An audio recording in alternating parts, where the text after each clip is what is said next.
أعوذ بالله من الشيطان الرجيم.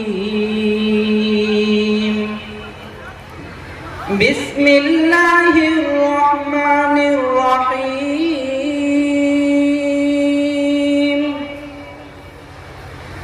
لا أقسم بيوم القيامة ولا أقسم بالنفس اللوامة.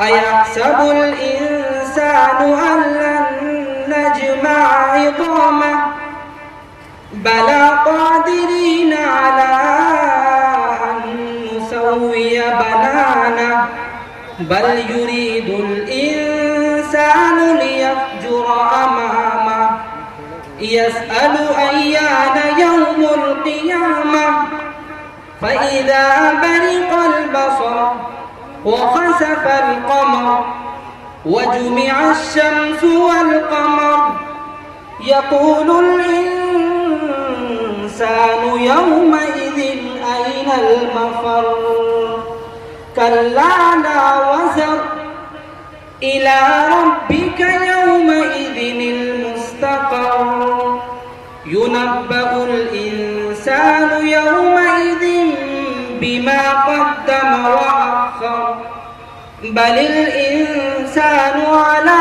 نفسه بصيرة ولو ألقى معاذيره لا تحرك به لسانك لتعجل به إن علينا جمعه وقرآنه فإذا قرأناه فاتبع قرآنه ثم إن علينا بيانه صدق الله العظيم.